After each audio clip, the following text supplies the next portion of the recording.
beasts are being killed, tigers don't increase so many. It's an interesting topic, huh? I feel so very good in your presence. How does one maintain that awareness? I find it to be difficult at times. At times I'm very successful in being in this state of awareness to where I monitor my thinking and monitor all these things, and then it just slips away for hours, and I say, gee, what happened? I thought I was monitoring my thoughts. So can you perhaps tell me what would be a good thing to be aware of and what to do? There is a story in India which is given as a caution to everybody, that you have to be cautious about your alertness.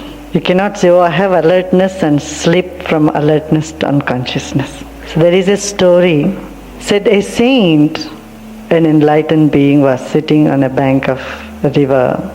He was a very pious person. He was free, totally free. Then he saw a deer, and then he got attached to the deer. A deer was wounded, and so he took the deer and he band-aided that, and he was taking care of the deer. And it is said that next life he became a deer.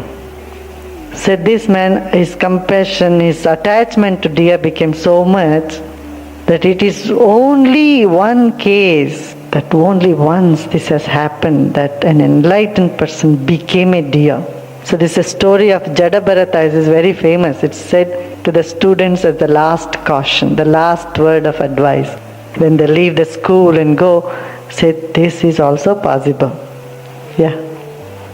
I was curious, a lot of the people around me suffer from fear and hatred, want to get beyond it, to love, but don't have the tools or the ability. Can you talk about some of the simple things that we can do to get to real love?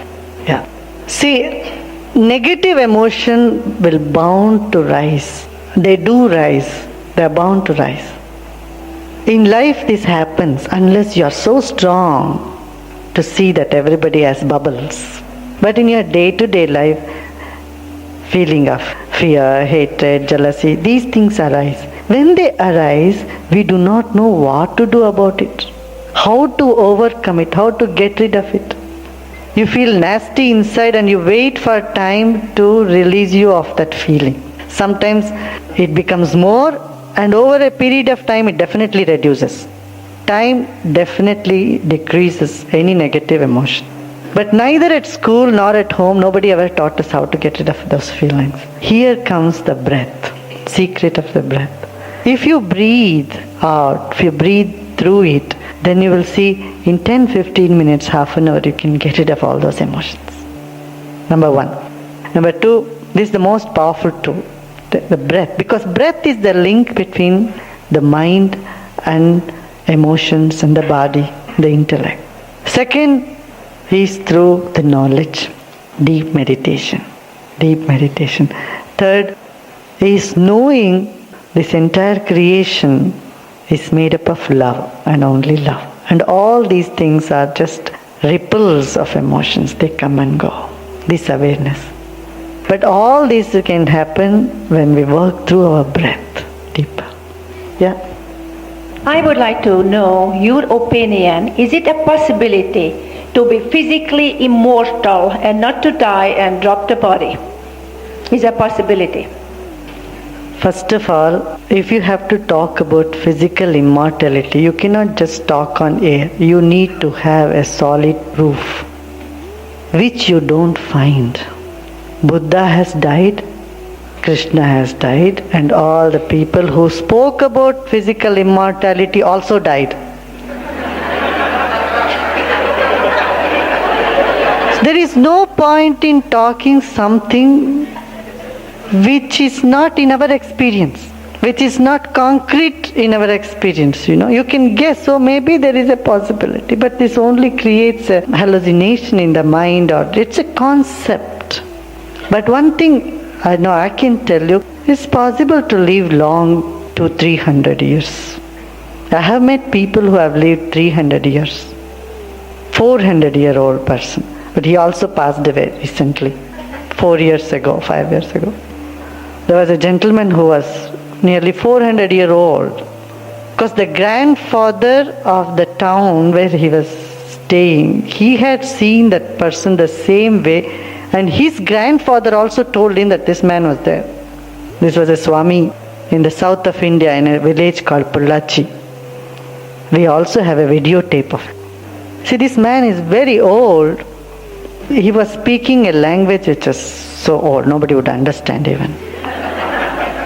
That people considered him as a very holy man. People would go and just take his blessings. And few of us visited him. A very old man. But he passed away too. So even that proof is not there. Physical immortality is possible. 2 questions. Number 1, who made God? Number 2, who taught him? Okay, I'll answer this question if you tell me, where did a sphere begin? Huh? No, where did a ball begin? What is the beginning point of a ball? That's the question. The ball never begins anywhere nor ends anywhere. It just exists. If God was created, then it is no God. What is God? G-O-D. The generator, operator and destroyer.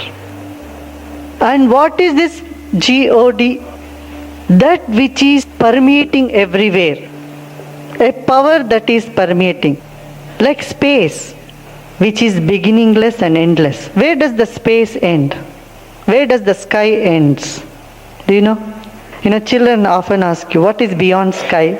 They think it's a blue curtain, so something must be there on the other side. Where does the sky end?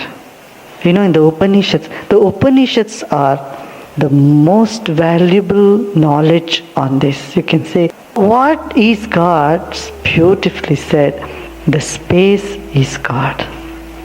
Everything is born in the space, they remain in the space, they dissolve back into the space. Said there are 4 characteristics of God. Satyam, it is truth. Truth means energy, the power. Jnanam, it is knowingness. There is knowingness in the infinity. Anantam, it is infinite. Don't ask me where is the end of infinity. If it has an end, it is not infinity. That which is infinite, that which has knowledge, and that which is truth and energy, that is God. And that is what you are made up of too. Your body is limited, but your consciousness, close your eyes and see, it's infinity. There is no end to your mind. Your mind doesn't begin here or end here. It's beginningless, endless. When you meditate, you're not supposed to think, right? How do you get the knowledge and the awareness if you don't think and it's just a blank space? How do you get it? How did I get it? Yes. Everything comes out of blank space. Isn't it? If it's already filled with so many things, no knowledge would come up. Got it? My question is, you've been saying something about tendencies, about being aware of tendencies. For example, with smoking, okay? So how do you quit the habit by being aware of the tendency? How does that work? That's what I didn't get when you mentioned that before. Mm-hmm. How do you get over the tendency of smoking, for example? Is that the question? Now, the easiest thing would be, we want to do easiest things. We don't want to do anything difficult, right? Though it is difficult to get rid of it, we want to do easiest thing. The easiest thing is, take a vow of a definite period of time. Say, don't think I will never smoke for all my life. Say, okay, 40 days I am not going to smoke, come what may. Promise to God, okay God, I am going to not to smoke for 40 days. If I do it, do me. Finish me. When you take